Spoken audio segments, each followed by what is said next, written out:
రాష్ట్రంలో తీవ్ర ప్రభావం చూపుతున్న ఎల్నినో మొహం చాటేసిన నైరుతి రుతుపవనాలు జూన్లోనూ లోటు వర్షపాతం నమోదు. జూలై నెలలో అలాగే ఉంటుందన్న వాతావరణ శాఖ. ఈ నేపథ్యంలో పంట సాగు రైతులకు సరికొత్త సవాలుగా మారింది. ఈ నీటి ఎద్దడిలోనూ ప్రభుత్వం రైతులకు అండగా నిలుస్తోంది. ముందుగా ప్రకటించిన షెడ్యూల్ ప్రకారం సాగునీటి ప్రాజెక్టులకు ప్రభుత్వం నీటిని విడుదల చేస్తోంది. ప్రకాశం బ్యారేజీ నుంచి కృష్ణా డెల్టాకు జిల్లా అధికారులు నీటిని విడుదల చేశారు. వర్షాలు పడని పరిస్థితులు, అడుగంటుతున్న జలాశయాలు ఇలాంటి సంక్లిష్ట సమయంలో సాగుకు విడుదల చేసిన నీటిని రైతులు సద్వినియోగం చేసుకోవాలని ప్రభుత్వం విజ్ఞప్తి చేస్తోంది. ఎల్నినో ప్రభావం, నీటి ఎద్దడి, తాజాగా కృష్ణా డెల్టాకు నీటి విడుదలపై మా ప్రతినిధి సాయి కృష్ణ గ్రౌండ్ రిపోర్ట్.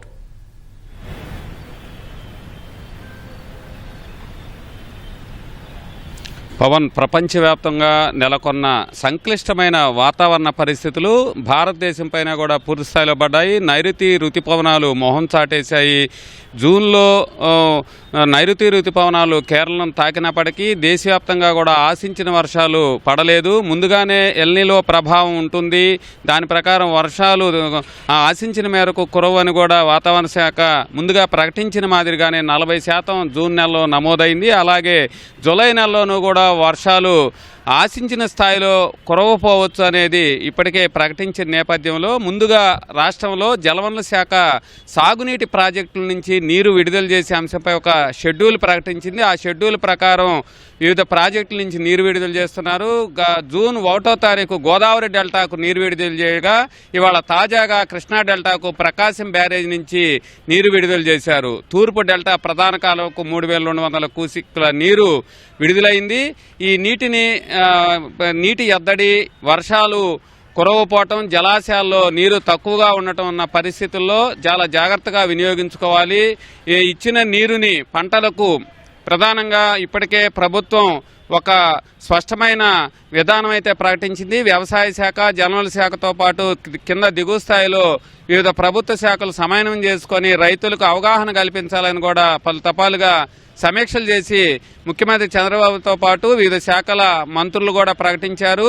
ఈ నీటిని చాలా ఆరుతడి పంటలతో పాటు డెల్టా ప్రాంతంలో వరి తప్ప ఇతర పంటలు పండించడం కష్టం కాబట్టి స్వల్పకాలంలో పండే పంటలు నీటి ఎద్దడిని తట్టుకునే వరి రకాలు వినియోగించుకొని వాడుకోవాలని అయితే ప్రకటించారు. ప్రధానంగా కృష్ణా డెల్టాకు పులిచింతల ప్రాజెక్టులో ఉన్న నీరే ఇప్పుడు ప్రస్తుతం ఆధారం. అక్కడ 33 టీఎంసీలు ఉన్నాయి. ఇందులో డెడ్ స్టోరేజ్ బోను 24 టీఎంసీల నీరు అందుబాటులో ఉంటుందని అధికారులు ప్రకటించారు. గోదావరి నదికి కూడా ఆశించిన స్థాయిలో ఈసారి జూన్లో జలాలు రాలేదు. స్వచ్ఛ జలాలు రాకపోవడంతో అక్కడి నుంచి పట్టు సీమ ద్వారా ఎత్తిపోతల పథకానికి కృష్ణా డెల్టాకు కూడా నీరు ఇప్పటివరకు అయితే ప్రారంభం అవ్వలేదు. ఈ నెలాఖరికి గోదావరి డెల్టాకు కూడా నీరు కాస్త ఆశించిన మేర వచ్చే అవకాశం ఉంది. ఎందుకంటే రాష్ట్రంలో అత్యధికంగా ఎలాంటి సంక్లిష్టపరమైన పరిస్థితుల్లోనూ ఇప్పటి వరకు గోదావరి నదికి వరద ప్రవాహాలు వచ్చిన పరిస్థితి అయితే ఉంది. ధవళేశ్వరం బ్యారేజీ నుంచి సముద్రంలోకి వేల టీఎంసీల నీరు సముద్రంలో కలిసిపోతున్న నేపథ్యంలో ఈసారి జూన్లో ఆశించిన మేర అయితే కొంత వచ్చే అవకాశం, అది నెలాఖరు వరకు కూడా సమయం పట్టవచ్చు. పట్టిసీమ నుంచి కృష్ణా డెల్టాకు నీరు విడుదల చేసే ఎత్తిపోతల పథకం ద్వారా ఇచ్చే సమయం కంటే ఇప్పటి వరకు అయితే పులిచింతల ద్వారా ఉన్న నీటిని వినియోగించుకున్న పరిస్థితుల్లో చాలా పొదుపుగా వాడుకోవాలి. ఆరుతడి పంటలతో పాటు వేగంగా వరి నాలుమళ్లు వేసుకోవాలి. పొలాలైతే దున్ని త్వరగా వ్యవసాయ పనులు ప్రారంభించాలని ప్రభుత్వం ఇప్పటికే విజ్ఞప్తి చేసింది. దీనికి సంబంధించి కూడా ఇవాళ కూడా ముఖ్యమంత్రి చంద్రబాబు కూడా మాట్లాడారు. ఎల్నినో ప్రభావం వల్ల సాగునీటి పరిస్థితిపై ఆయన జలవనరుల శాఖ మంత్రి అధికారులతో కూడా కొంతసేపు వీడియో కాన్ఫరెన్స్ కూడా నిర్వహించారు. ఈ పరిస్థితుల్లో ప్రభుత్వం షెడ్యూల్ ప్రకారం నీటిని విడుదల చేసింది. ప్రధానంగా కృష్ణా పరివాహ ప్రాంతంలో కర్ణాటకలోని అలమట్టి నుంచి ప్రకాశం బ్యారేజ్ వరకు ఉన్న వివిధ ప్రాజెక్టుల్లో ఆశించిన మేర జూన్ నెలలో వరద నీరైతే రాలేదు.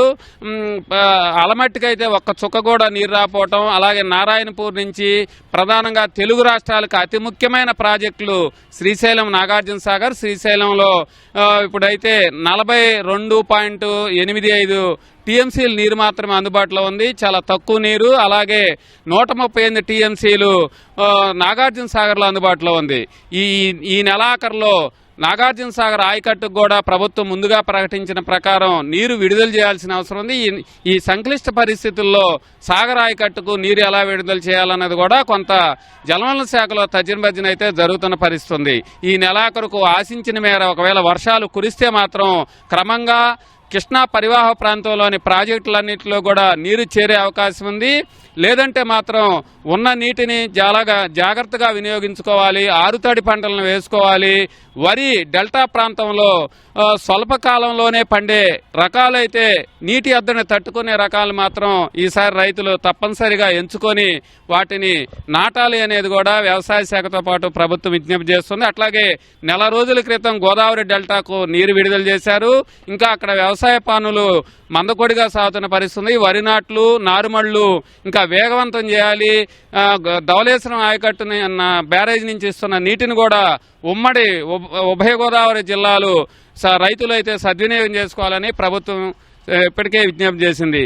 తాజాగా వర్షాలు, ప్రపంచవ్యాప్తంగా ఎల్నీలో వాతావరణ సంక్లిష్ట పరిస్థితులు భారతదేశంపై కూడా తీవ్రంగా ఉండటం, నైరుతి రుతుపవనాలు చాటేయటం, ఈ పరిస్థితుల్లో జలవనరుల శాఖ పూర్తి స్థాయిలో అప్రమత్తమైంది. ఈసారి జూలై నెలలో ఎంత మేర నీరు వస్తుంది, ఎలా వీటిని సద్వినియోగం చేసుకోవాలన్న అంశంపై మాత్రం కొంత సమాలోచనలు చేస్తున్నారు. రైతులు నీరు సద్వినియోగం చేసుకోవాలని ప్రభుత్వం విజ్ఞప్తి చేస్తోంది. కెమెరామెన్ నాగరాజ్తో సాయి కృష్ణ, ఈటీవీ న్యూస్.